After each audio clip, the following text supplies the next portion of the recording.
Hey, what's going on, everybody? Welcome back to the Entertainment Enthusiast. And tonight's show, I'm going to be breaking down my top 10 least favorite class worst movies of 2023. Last night, I did my top movies of 2023, so you can check that out on our YouTube channel. But tonight, I'm going down to my least favorites. So let's get started. All right, number 10, Cocaine Bear. Yeah, this movie was like it's based on a true story, and I think this is one of the ones where I'm kind of like I like hearing about it rather than seeing it. And I watched it. I was like, I was bored. It was kind of dumb, to be honest. I'm sorry. Like a bear on cocaine. Yeah, it sounds like a cool idea, but everything you've seen was on the trailer. So if you watch the trailer, that was the movie. Again, it was one of those ones. You know what you're gonna get. I wasn't impressed with the trailer. I wasn't impressed with like that. I like the idea of the story, but seeing it and hearing it, completely different things. But again, if you like this movie, that's great. If not, it's okay. I mean, the movie just didn't work for me. I thought it was like, I mean, I was like watching, I was like, okay, is this done? But yeah, Cocaine Bear 10. All right, my number 9 is gonna shock some people, but it's okay. I have Across the Spider-Verse, but the sequel to Spider-Man Into the Spider-Verse. I was looking forward to this one. I really was looking forward to watching this one. It just the animation was cool, but it just didn't have that same vibe or good feeling I watched from the first one. Like this one was a way too long. Like it needed to be cut really short. And like the behind the scenes for this one about the stories that the people were being rushed and they weren't being rushed, just the behind the scenes didn't help it, and it kind of showed it was like not a good execution. Like I like parts of it. I love the million Spider-Man meme where they all just point each other, so everybody points at each other, like the iconic Spider-Man meme. I thought that was cool. Some of the voice acting was pretty good. I'm not a big Oscar Isaacs fan. He just gives off a vibe. So I just hearing him, I'm like, he's like, I don't know. I just didn't like his character. Would I see the sequel whenever that comes out? Maybe, because I'm interested how it ends, but I was bored. This was like way too long. It was like way long drawn out. They could have cut at least 20 plus minutes of this movie and it would have been fine.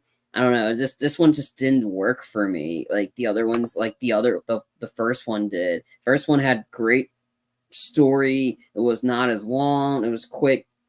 That this one had a lot of subplots, and it was just like too many webs in one location, or too many tangled webs.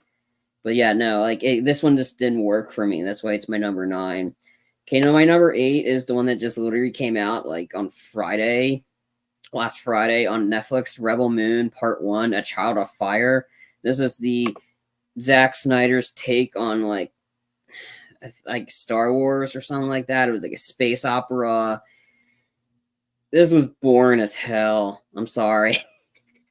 This was 2 hours and 15 minutes, but it felt like I was watching a 3.5 hour movie. It just did not end. The visuals were cool.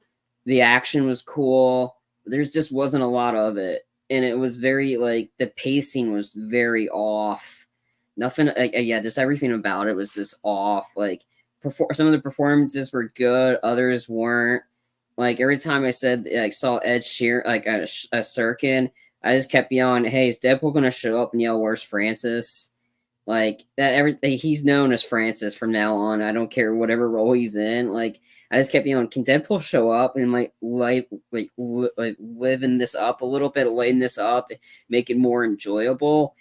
It sure if the action was cool. I mean, I'll probably watch the sequel because they keep promising an all-out war movie. I'm like, can't be worse than what I just saw. Like, I know, and then I know there's a director's cut potentially coming out for this one. Like, yeah, I don't know. Like again, this one was just boring. Is this like I don't recommend it. It's just that's why it's my number 8. It's just yeah. And there's a lot of Netflix movies for this season. Not good.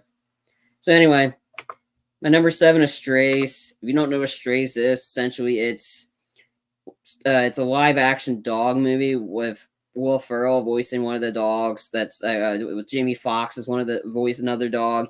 Um, Randall Park and Isla Fisher. Essentially, Will Ferrell's dog it voices a dog, and his owner is just a complete dick.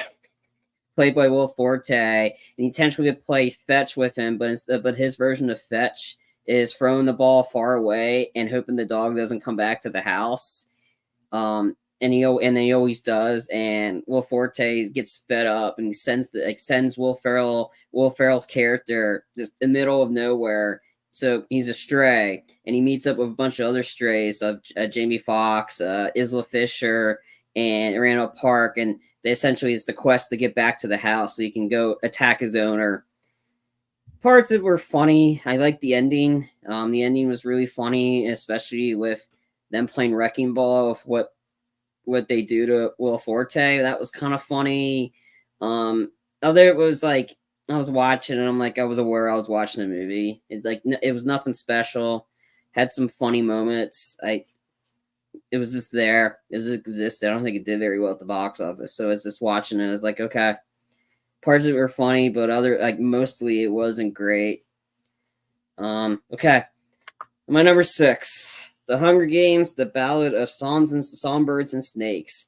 I was really looking forward to this one. I watched the trailer. I was really excited for it because I mean, again, this is a prequel movie before. So anybody doesn't know, this is the prequel movie before the events of the original Hunger Games movie start.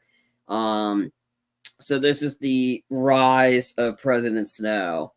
But what the trailer showed, I was like, okay, I was really excited. It's gonna be like a nice, like there's gonna be like the classic, the birth of the Hunger Games, that kind of stuff. Yeah, and the end result was the exact opposite. It was a very long movie. The battle sequence isn't very long. I'll just say that maybe it's about 30 to 45 minutes, and it's just about a 2.5 hour movie. And it's all from the point of view of Snow. Like, the movie tried to make him likable, but everybody that's seen the Hunger Games, that's read the previous movies with Jennifer Lawrence's Katniss, we know what's going to happen. We know becomes a big dictator, and he's not a good person. The movie tries to make you reason with him, like, oh, he's a good guy. He's not. Like, the stuff that he does to get to power, it's not good.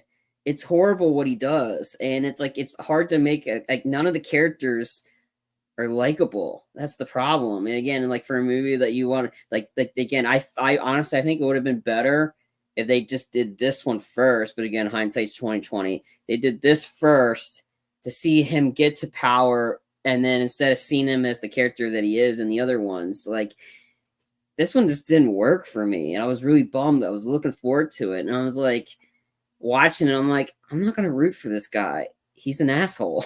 He's a dictator. He's just not good. Just not a good person to root for. So why when I waste 2.5 hours of rooting for somebody that I know is going to become a big dictator? This one, I was bummed. I was really looking forward to seeing this one, and the end result wasn't great. But yeah, if you want to check it out, go ahead. But again, this no going in, like if you've seen the other Hunger Games movies, you know how this is going to end, and that's unfortunate. Okay, my number 5, Transformers: Rise of the Beast. If you've seen one Transformers, you've seen them all. This one was one of the worst ones for me. Like it's just like the timeline. It's after the events of Bumblebee, but way before the events of 2007's Transformers. Then they try to like the end of it, try to like combine the Transformers with the GI Joes. And I was like, yeah, none of the characters were like again. I couldn't get into this one. Like this is like the action was meh. I didn't like any of the main characters. Like this was like again, if you've seen one Transformer, you've seen them all pretty much. You know what you're gonna get. I was at least expecting something good. Nah, this was boring. It was bland. 2.5 hours. I'm like, I preferred the other ones better. Bumblebee was better. But yeah, that's just Transformers for you. Nothing much more to say on that. Okay, my number 4 is Indiana Jones and the Dial of Destiny. They should have just stopped after the third one. Like, this one is just pretty much too much like Disney or MGM or the LucasArts getting greedy. Oh, we need to make another one. The fourth one, I mean, I didn't have any problems with it. It was entertaining. I liked the ending. It was fitting. This one just completely took the fourth one and just threw it into the garbage. And it's like, all right, let's rewrite it. This was a 2.5 hour, almost 3 hour like bore fest. None of some of the action was cool. Others weren't. Towards the end of it, it just got boring and bland. His niece was horrible. Like, I'm sorry, they should have just quit while the kettle was getting hot. This wasn't good. Like, if you like the fourth one, don't watch this one. There's no continuity. There is, but they kind of like rewrite it. They kind of like brush it to the side, like it didn't exist. Like, kind of like what's trying to do Tarantino-esque, but not good.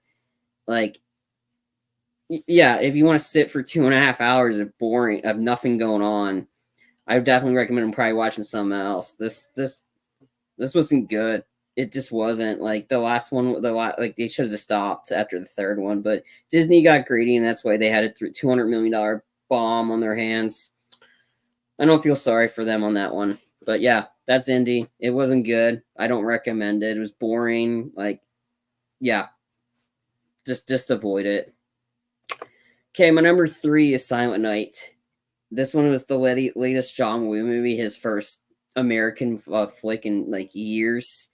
This one had a lot of hope for me. I was really looking forward to it. I liked the trailer, which my trailer reaction for it can be found on the channel. Yeah, I was pumped seeing John Woo in the theater again.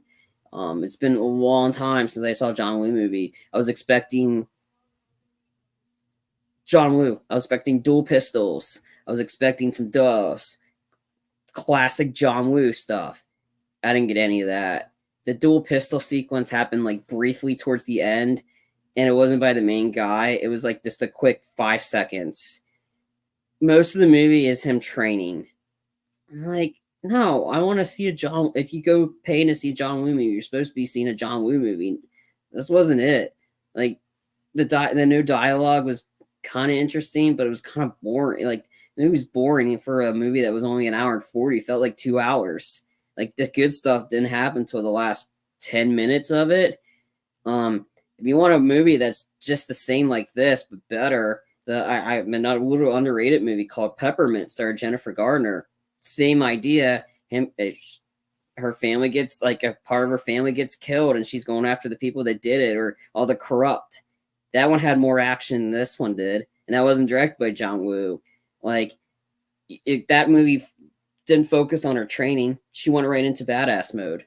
This one spent most of the movie him training. I mean, that's cool if you do it for like maybe like 5 minutes of training and then going right into it. But no, it's like the end result was just a bummer. And that's unfortunate. I was really looking forward to this one. It was like, ugh. I mean, again, this is one of my least favorite John Woo movies. And everybody's like, ooh, we see this. I'm like, don't. It's not good. Which is unfortunate. I was bummed. Okay, my number 2, Heart of Stone. You can find this on Netflix. This one starred Gal Gadot. And essentially, she works for this company called The Hive, which is like a secret organization. And like they try to stop like bad stuff from happening. Heart of Stone, more like Heart of Boar. This is boring. Like this one, just like no action. No one's likable. Yeah, no one's likable. Like, Gal Gadot's not great in this. The action's dumb. It's lame. There's barely any of it. Like, it just literally, you should call it Heart of Boar. This is like, oh, this is gonna be the next big thing. No. If you want to talk about the like secret agents called The Hive, there's a new one coming out in January starring Jason Statham called The Beekeeper. And he's a beekeeper that's trying to protect the hive. That looked way more entertaining than this piece of garbage. Again, Netflix, you need to like start thinking about quality over like quantity, because you're not getting any of it with Netflix, and Heart of Stone definitely isn't one of them. I do not recommend this one at all. If you want to entertain yourself, skip it. That's my recommendation. Skip it. Okay, but unfortunately, it's not as bad as my number 1. Okay, my number 1 is The Creator. If you don't know what this one is, this one starred John David Washington, and it was essentially artificial intelligence, kind of like the people like the us introducing their AI into the world, people taking advantage of the AI, building more stuff. Kind of sounds like Terminator, right? It's kind of like it, but Terminator is better. And essentially, the government's like, "Oh, the AI's gone. We're gonna be the scapegoats. Let's blame AI for this, and let's bomb them."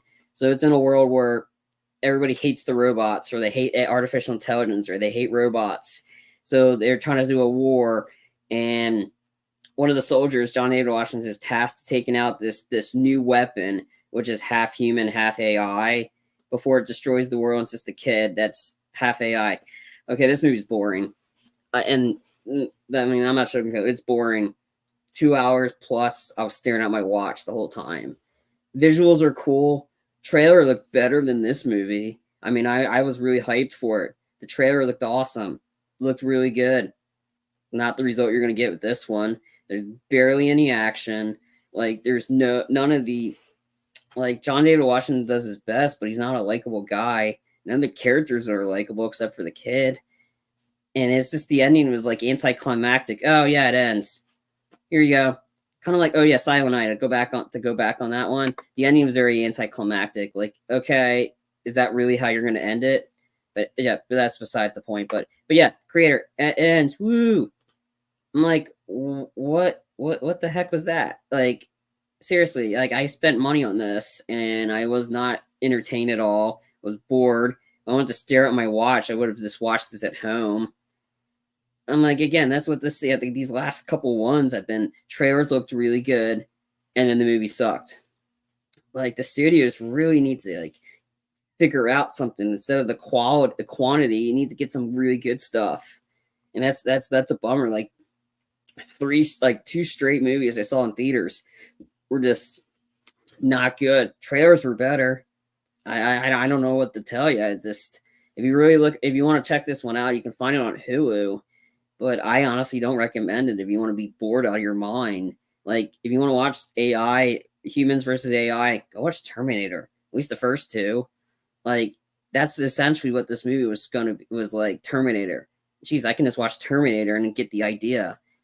Like I don't know what they're trying to go for. They kept hyping up the director of Rogue One. Okay, his one okay movie, and I'm like, this wasn't good. This is boring. Yeah, I just cannot recommend this. This is why it's my number one of least favorite. It just wasn't good. I'm sorry. It just wasn't. I wanted to like all these movies, but I just couldn't. But anyway, that's my top 10. So the quick recap before we sign off. We got Cocaine Bear is 10, 9 was Cross the Spider-Verse. Rebel Moon is 8, Strays is 7, 6 is The Hunger Games, The Ballad of Songbirds and Snakes, 5 Transformers, Rise of the Beasts, 4 Indiana Jones and the Dial of Destiny, 3 Silent Night, 2 Heart of Stone, 1 The Creator. What are your least favorite movies of the year? Put them like add them into the chat, and I can just go ahead and comment in the chat, and I can go check see what you guys have to say about this. What do you like my list? Is there something that you wish I had on my list and I didn't? That's okay. I mean, it's the whole point of this list. Each list is going to be different. All movies are subjective, so everybody likes what they like, and that's not a bad thing. That's the whole point about talking about movies and discussing is for everybody to have a good time watching something and then discussing it. That's the whole fun part about this. But yeah, there's something that but what are your least favorites, and heck, what are your favorites of the year? Is there something on my other video that you wanted me to include that I saw or may not have seen? But yeah, put that in the chat below. But yeah, that's my list. So before I also sign off, I just wanted to make sure you click that like and subscribe button, so it shows you everything that we got coming on the channel. We got about a lot of trailer reactions, a lot of gaming live streams. We'll have plenty of more content as the new year rolls on. Again, we just started doing this not too long ago, so it's all really fresh. We're just working out the kinks, but make sure you hit that like and subscribe button so you can see all the other good stuff we got coming on. Also, follow us on Twitch. This is where you see most of our live streams for gaming, which I then upload to our YouTube channel. So, but if you want to tune in live, check us out on our Twitch page here down here at the bottom below. But again, also on YouTube, make sure you click that like and subscribe button. That shows you everything to make sure you see everything that we got going on the channel, and also click that notification bell so you're notified every time we got something new. I tend to like upload stuff around 11 a.m. on the next morning, but that really just varies if we got to if I'm busy and stuff. But I try to upload as much as I can. But again, make sure you click that like and subscribe button. And thanks for everybody tuning in. Have a great holiday. Have a great new year. And before I go, have you been entertained? And if not, tune in next time. All right, we'll see you guys.